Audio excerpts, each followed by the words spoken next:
ইসলামের জন্য বের হতে হবে, যুদ্ধের জন্য বের হতে হবে, ইসলামকে প্রতিষ্ঠিত করার জন্য, ন্যায় বিচার করার জন্য রাসূলুল্লাহ ঘোষণা দিয়েছে যুদ্ধের জন্য বের হতে হবে।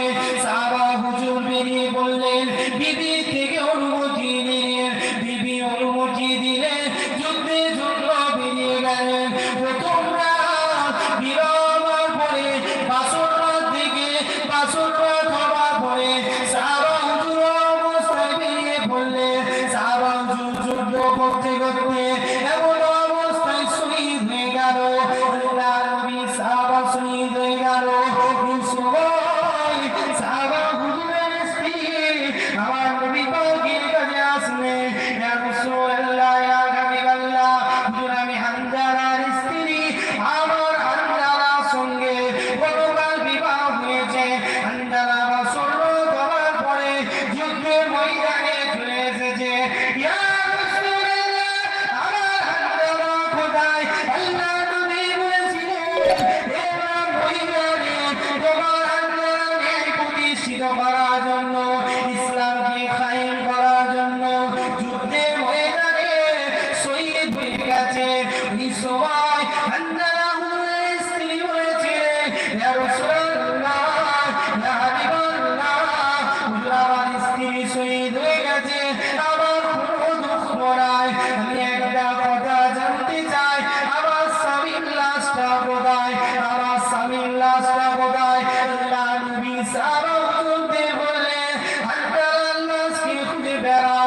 যুদ্ধের ময়দান ঘোরা হলো, হানজালার লাশকে পাওয়া গেল না। রাসূলুল্লাহর কাছে আসলো, ইয়া রাসূলুল্লাহ, হানজালা হুজুরের লাশ পাওয়া যায়নি, হানজালা হুজুরের লাশ পাওয়া যায়নি। এই সময় হানজালা হুজুরের স্ত্রীকে বলতে লাগলেন, ও মহিলা রে, তোমার হানজালার লাশকে পাওয়া যায়নি। ওই সময় বলেছিলেন, ইয়া রাসূলুল্লাহ, ইয়া হাবিবাল্লাহ, গতকাল আমার সাথে হানজালা হুজুরের বাসরটা হয়েছিল, আমরা নাপাক হয়ে গিয়েছিলাম। আল্লাহ পাকের হুকুমে বাসরটা হওয়ার পরে নাপাক হওয়ার সাথে সাথে যুদ্ধটা আসলো। আমার স্বামীর উপরে গোসল ফরজ ছিল, গোসল যেমন ফরজ যুদ্ধ তেমন ফরজ। আমার স্বামী গোসলটা না করে যুদ্ধের জন্য বেরিয়ে গেছে। ওই জন্য আমি আমার স্বামীর লাশটা খুঁজি, ওই জন্য আমি আমার স্বামীর লাশটা খুঁজি।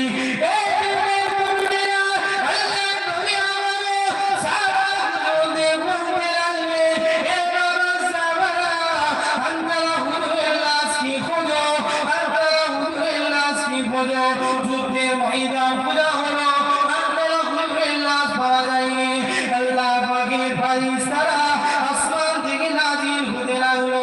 আল্লাহ পাকের ফেরেশতারা আল্লাহ নবীকে বলতে লাগলেন, ইয়া রাসূলুল্লাহ, ইয়া হাবিবাল্লাহ, হানজালা হুজুরের লাশ কি পাওয়া যাবে না? হানজালা হুজুরের লাশ খালি নাই। আল্লাহ রাসূল বললেন, হানজালা হুজুরের লাশ কোথায় আছে?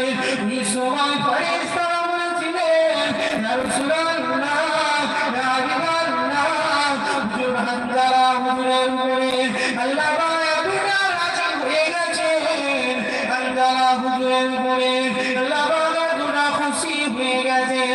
হানজালা হুজুরের লাশটাকে আমার আল্লাহ পাক সাত আসমানে তুলে নিয়ে গোসল দিতে লাগলেন।